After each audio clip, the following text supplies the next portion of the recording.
ಒಂದು ಕವನವನ್ನು ಬರೆದಿದ್ದಾರೆ. ಹಾಗೆ ನಮ್ಮ ಇಸ್ಲಾಂಪುರದಲ್ಲಿ ಈಗ ಟೈಮ್ ಆಗಿದೆ, ಯಜಮಾನಿರ್ತಾರ ಹೇಳ್ತಿದ್ದಾರ ಮಧ್ಯಾಹ್ನ ಹೊತ್ತಿನಲ್ಲಿ ಹೊರಗೆ ಹೋಗಬಾರ್ದು, ಹಸುವಾದ ಮುಂದೆ ಜಾಸ್ತಿ ಮಾತಾಡಬಾರ್ದು ಅಂತ ಹೇಳಿ ನಾನು ಏನೇನು ಹೇಳಿದ್ದೆ, ಸಾಕಷ್ಟು ಮಾತಾಡ್ಕೊಂತ ಹೇಳಿದ್ದೆ.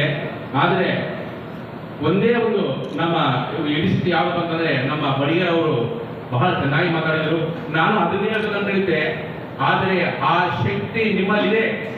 ಯಾಕಂದ್ರೆ ನಾವು ಹೇಳಿ ಸಂದರ್ಭದಲ್ಲಿ ಇಮಾಮ್ ಹುಸೇನ್ ಆಲ್ ಬರ್ದಾರ್, ಅಬ್ಬಾಸ್ ಅಲಿ ಆಲ್ ಬರ್ದಾರ್, ಇಮಾಮ್ ಹುಸೇನ್ ಆಲ್ ಬರ್ದಾರ್, ಇಮಾಮ್ ಹಾಸಿಮ್ ಆಲ್ ಬರ್ದಾರ್ ಅಂತೇಳಿ ಆಲ್ ಬರ್ದಾರ್ ಅಂದ್ರೆ ಅರ್ಥ ಏನಪ್ಪ ಅಂತಂದ್ರೆ ಆಲ್ ಬರ್ದಾರ್ ಅಂದ್ರೆ ಸೈನ್ಯಾಧ್ಯಕ್ಷ. ಆಲ್ ಬರ್ದಾರ್ ಅಂದ್ರೆ ಏನು? ಸೈನ್ಯಾಧ್ಯಕ್ಷ. ಅದಕ್ಕೋಸ್ಕರ ನೀವು ಎಲ್ಲರ ಪ್ರತಿ ಊರಲ್ಲಿ 4-5 ಸೈನ್ಯಾಧ್ಯಕ್ಷ ಇರ್ತೀರಿ.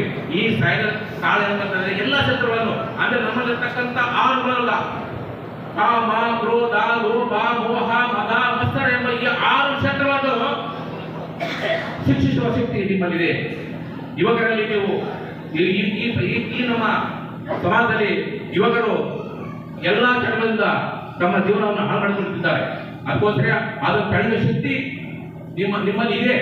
ಅದಕ್ಕೋಸ್ಕರ ಶರಣರೇ ಆ ನೀವು ಏನಂದ ಒಂದೇ ಡಿಪೆಂಡ್ ಕೊಟ್ರೆ, ಒಂದು ಆಧಾರ ಕೊಟ್ರೆ ಎಷ್ಟು ನಿಮ್ಮಲ್ಲಿ ಪವಾಡ ಆಗ್ತದೆ.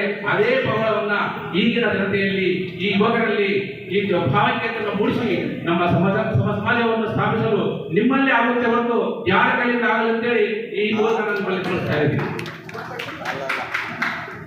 ದಯವಿಟ್ಟು ನಮ್ಮ ಶ್ರೀವಾಸರೇ, ಹಲವು ಸಂಘದ ಎಲ್ಲ ಸಹೋದರರೇ, ನೀವು ದಯವಿಟ್ಟು ಊರಲ್ಲಿ ಹಳ್ಳಿ ಊರಲ್ಲಿ ಎಲ್ಲ ಊರಲ್ಲಿ ಒಂದು ಕಾರ್ಯಕ್ರಮ ಟೀ ಕುಡಿಯೋದು ಅವರಲ್ಲಿ ಯಾವ ಕೆಲಸವನ್ನು ಮಾತಾಡಬಾರ್ರಿ. ನೀವು ಸ್ವಂತವಾಗಿ ನಿಮ್ಮಲ್ಲೇ ಕುಡಿರಿ. ನಿಮ್ಮ ಶಿಷ್ಯರ ನೀವೇ ಟೀ ಕುಡಿರಿ, ಬೀಡಿ ಸೇವನೆ ಮಾಡ್ರಿ, ಧೂಮಪಾನ ಮಾಡಬೇಡ್ರಿ, ಮದ್ಯಪಾನ ಮಾಡಬೇಡ್ರಿ.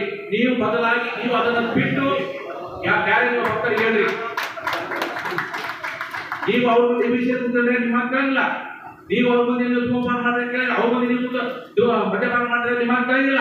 ಫಸ್ಟ್ ನೀವು ದಾಟಲಾಗಿ ಧೂಮಪಾನದಿಂದ, ಮದ್ಯಪಾನದಿಂದ, ಹೋಟೆಲ್ ಎಲ್ಲೆಲ್ಲ ಕೂತ್ಕೊಂಡು ಕಾಮಗಳಿಗೆ ಉತ್ತರಿಸಿಕೊಳ್ಳಿ ಹೇಳೋದನ್ನು ನಿಲ್ಲಿಸಿ ಸಪರೇಟ್ ನೀವೊಂದು ಮಾದರಿ ಆಗಿ ಅವಾಗ ಮಾತ್ರ. ಯಾಕಂದ್ರೆ ನೀವು ದೊಡ್ಡ ದೊಡ್ಡ ಶರಣರು ನೀವು ಕುದುರೆಗಾರಾಗಿದ್ದೀರಿ. ಇಮಾಮ್ ಹಸೇನ್, ಇಮಾಮ್ ಹುಸೇನ್ ಅವರ ಇಮಾಮ್ ಹಾಸಿಮ್, ಅಬ್ಬಾಸ್ ಎಲ್ಲ ದೊಡ್ಡ ದೊಡ್ಡ ಶರಣರು ಮಹತ್ವರನ್ನು ನೀವು ಕುದುರೆಗಾರಾಗಿದ್ದೀರಿ. ಅದಕ್ಕೋಸ್ಕರ ನೀವು ಕೂಡ ಮಹತ್ತರವಾದ ವ್ಯಕ್ತಿ ಆಗಬೇಕು, ಎಲ್ಲರಿಗೆ ಮಾದರಿ ಆಗಬೇಕು.